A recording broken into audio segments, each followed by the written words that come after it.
बापू restaurant में लोग जाते हैं, बाकायदा लड़ाई होती है, नहीं बिल नहीं, नो मैं दूंगा, गलत बात, मैं, तू नहीं देगा मैं दूंगा। आज तुम लड़ते हो कि बिल, ऑब्जर्वेशन देखना, बात कितनी छोटी, लेकिन मैं क्या मिस करता हूं। आज तुम लड़ते हो कि बिल मैं चुकाऊंगा, बिल मैं चुकाऊंगा। भूल गए वो दिन जब कहते थे कल मैंने पिलाई थी, आज चाहे तू पिलाएगा। वाह वाह वाह, बहुत अच्छे। सच्चाई तो वही थी, कल मैंने पिलाई थी, कल मैं 2 दिन के लिए 50,000 रुपए लिए मैंने इससे, सिर्फ 2 दिन के लिए, वो भी दिल्ली में किसी को देने थे, आज वापस चुका है, 2 दिन का भी ब्याज लिया इसने। ये दोस्ती होती है, ये दोस्ती, ये सच्चाई है, ये पाखंड नहीं है, झूठ तो बोल, ये पाखंड नहीं है, मैं तेरे को सही बता रहा हूँ। और नोट 500 पुराने वाले नहीं 2000 के नए नोट दिए, हाँ बिल्कुल नए नोट दिए, बिल्कुल 2 दिन का भी ब्याज दिया। ये सच्चाई है, मैं इसकी मैं तारीफ करता हूँ, इसमें थोड़ी, ये इसको देखो, ये इसको सच्चाई कहते हैं। लो मान दे रहे हो आप, भूल गए वो दिन जब कहते थे कल मैंने पिलाई थी, आज चाय तू पिलाएगा। वो देख लाल कपड़ों वाली मुस्कुरा के गई, रसगुल्ले खिलाएगा। ऐसी कितनी चीजें तुम्हें गिनाऊं, वो बिना जूतों के बारिश में दौड़ना, वो हाथों से नावों को छोड़ना, वो नई नई फिल्मों के पोस्टर देखने जाना। राजेश भाई, बापू मैं टेलीविजन पे 24 घंटे अवेलेबल रहता हूँ, कभी तारक मेहता बन के, कभी कॉमेडी सर्कस, कभी महामुकाबला, कभी वाह वाह क्या बात है। ईश्वर ने इस देश में इतना प्यार दिया, टेलीविजन पे हम दुनिया के, इस देश के नहीं दुनिया के सबसे लंबे चलने वाले डेयरी धारावाहिक हो गए। आप ही लोगों की मोहब्बत का कमाल है कि हमें वो सौंपा प्रभु ने, ये बहुत कम लोगों को, हम एक इतिहास का हिस्सा बन गए। ईश्वर ने वहाँ पहुँचा दिया जाके हमने कल्पना नहीं की थी। लेकिन हमारे ज़माने में फिल्मों देखने जाना मतलब पिताजी का मूड देखना पड़ता था, और उसके बाद फिल्मों के पोस्टर देखने जाते थे, कहाँ लगा हुआ है, कौन है हीरो, क्या है। मैं जहाँ सिरोही में पढ़ता था, वहाँ हमारी फिल्में जब लगती थी तो एक आदमी बाकायदा ऑटो रिक्शा लेता, उसमें एक लाउड स्पीकर लगाता, दोनों तरफ पोस्टर लगाता, माइक लेता और फिर मतलब प्रचार करते हुए निकलता, रोजाना 400 में देखिए पिक्चर, कोई भी डायलॉग एक ही, हंसी मजाक और मार धाड़ से भरपूर। एक दिन में 10 मिनट तक हंसता रहा। रोजाना 400 में देखिए हंसी मजाक और मार धाड़ से भरपूर, जय संतोषी मां। डायलॉग तो वही। एक दिन बापू पिक्चर लगी ज्वेल थीफ, तो एक नया वर्ड उसने और जोड़ा, सस्पेंस। मैं 15 मिनट हंसा राजेश भाई। रोजाना 400 में देखिए हंसी मजाक मार धाड़ और सस्पेंस से भरपूर, ज्वेल थीफ, खतरनाक सस्पेंस, आपको एंड तक पता नहीं चलेगा खूनी अशोक कुमार है। अब देख लो पिक्चर। वो नई नई फिल्मों के पोस्टर देखने जाना, वो नई नई फिल्मों के और अगली पंक्ति भाई श्री दिनेश दिग्गज और अरुण जैमिनी को समर्पित, वो नई नई फिल्मों के पोस्टर देखने जाना, वो सर्दियों में कभी कभी नहाना। ये रोज नहाने वाले वो सुख क्या जाने। ये नहाना बहुत ओवररेटेड किया हुआ है लोगों ने। हमारे जमाने में रोज नहाने का रिवाज ही नहीं था। 3 दिन पिताजी नहाते थे, 3 दिन पुत्र नहाता था, ऑल्टरनेट डेज पे चलता था। नहीं सही बात, ऐसे ही नहाया जाता था, पानी की कमी थी। और स्नान भी 3-4, एक होता है चंचू स्नान, 4 बूंदली छक छक चंचू, एक होता है कान स्नान, भीगे कान हुआ स्नान, एक होता है स्पर्श स्नान, एक होता है गंधर्व स्नान, सोचा और हो गया। सोचा ये गंधर्व वाले, गंधर्व वाले मतलब गंधर्व स्नान वो कि जब तक शरीर में गंध ना आए तब तक नहाना नहीं।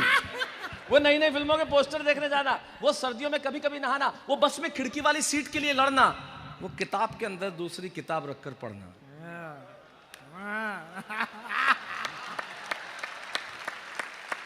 वो बस में खिड़की वाली सीट के लिए लड़ना, वो किताब के अंदर दूसरी किताब रखकर पढ़ना, वो छत रात को देर से आना, वो छत पे सोना, सोने से पहले भिगोना, दादाजी के पांव दबाना। अगली पंक्ति कविता नहीं है, अगर आप समझेंगे तो समझ लेंगे, अभिधा जो मैंने महसूस किया वो लिखा।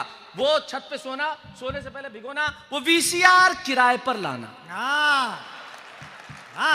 लेकिन मजा तो अगली पंक्ति देगी, वो वीसीआर किराए पर लाना और पैसा वसूल करने के लिए एक ही रात में 3-3 फिल्में चलाना। सुबह आंखें इतनी सूजी भी, आंखें सूजी भी, समझ लो वीसीआर है। वो वीसीआर किराए पे लाना, पैसा वसूल करने के लिए एक ही रात में 3-3 फिल्में चलाना, वो छत पे जाना, एंटीना हिलाना। एक प्रोसेस होता था। बापू पूरे खानदान को काम पे लगाने का तरीका एंटीना होता था।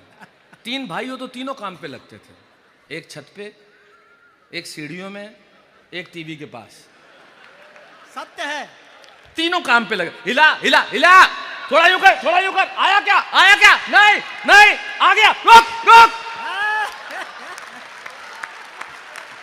एक बार मिलके जरा। कमाल है, वाह वाह।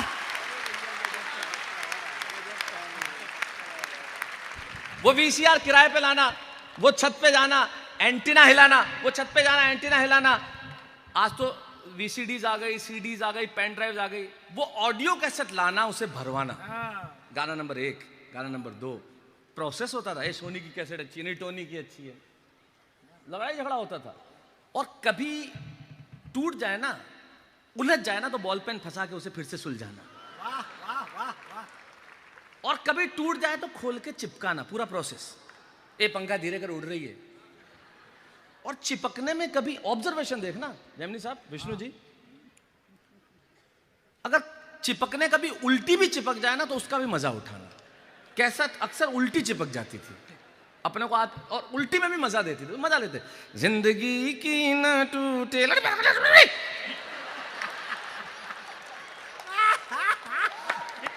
उन आंखों का हंसने की कमाल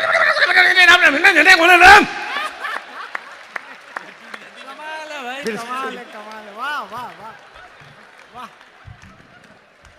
उल्टी चिपक जाए तो उसका भी मजा उठाना। वो दर्जी के पास जाना, कपड़े सिलवाना। अब तो अब रेडीमेड खरीदते हैं, अब तो सिलवाता वो डिजाइनर। अब तो उस जमाने में तो सब कुछ दर्जी सिलता था। वो 38 की मोरी, 3 खानदान घुस जाए उसमें। ये स्वच्छ भारत अभियान तभी से चल रहा है। लेकिन मुझे खुशी है, हमारा आदरणीय माननीय प्रधानमंत्री ने जो स्वच्छ भारत अभियान के पहले 9 जो लोग चुने थे, मैं और हमारी टीम उनमें से एक हैं। हम प्रथम 9 के मैं हम उनका धन्यवाद ज्ञापित करता हूँ कि हम बहुत अच्छा बेटा। इतनी छोटी बच्ची जब वहाँ से सलाम करती है तो मुझे लगता है कि मेरा कुछ कहना, मेरा यहाँ आना सार्थक हो गया। तब मेरी एक पंक्ति मुझे याद आती है कि इस ज़माने में कुछ तो अच्छा रहने दिया जाए, इन बच्चों को सिर्फ बच्चा रहने दिया जाए। वाह वाह वाह वाह वाह वाह। क्योंकि छत नहीं रहती, दहलीज नहीं रहती, दीवारों दर नहीं रहता, घर में बुजुर्ग ना हो तो घर घर नहीं रहता। क्या बात है। कैसेट चिपकाना, उल्टी चिपक जाए तो उसका भी मजा उठाना। अगली पंक्ति में अक्सर भूल जाता हूँ, उसकी बात क्या है। दिनेश, तेरे को याद है क्या? तेरे को तो कई कवियों की याद है, मेरी भी होगी। नहीं, कागज है मेरे पास। ये आखिरी पंक्तियां मैं अक्सर इसकी भूल जाता हूँ, तब सुनाता हूँ। वो कैसेट लाना और उल्टी चिपक जाए तो उसको फिर से चिपकाना। क्योंकि क्या है साहब, कविताएं जो है वो कई बार इतनी ऐसी हो जाती है दिल के करीब। और ये देखो, आप ये देखो, मैंने एक जेट एयरवेज की यात्रा में जो ट्रेन में जो कागज आते हैं ना, उस पर कविता लिखी थी। और ये कागज मैंने आज तक नहीं छोड़ा। चीज पुरानी हो जाए तो क्या छोड़ दी जाती है? रची तो पहली बार इसी पे गई है। नहीं तो इसी बात, ये सही बात है। अरे आप कुछ और अर्थ लगा रहे हैं, मैं वो नहीं कह रहा हूं। बात का गलत अर्थ ना लगाएं। आप दुर्ग से आए हैं, मैं जानता हूं, तो ऐसा अर्थ मत लगाओ। दीपक जी, ऐसा दीपक जी है ना ये? हाँ, पहचान गया मैं दीपक भाई, ऐसा थोड़ी है। ये क्या गई रे कविता? हाँ, तू देख यार, ये किधर गई आगे। नहीं, कोई भी पन्ना खोल दे तो क्या ऐसा थोड़ी है कि थाल पूजा कर लेके चले आइए अपना, अलग है थोड़ा मामला।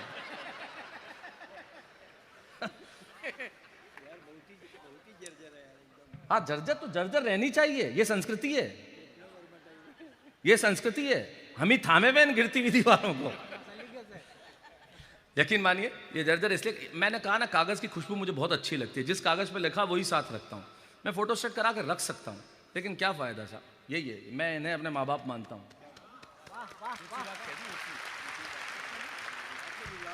मैं पिछले दिनों एक कार्यक्रम में गया, एक धर्म का कार्यक्रम था। बापू, मुझे बहुत कहा गया आप धर्म पे कविताएं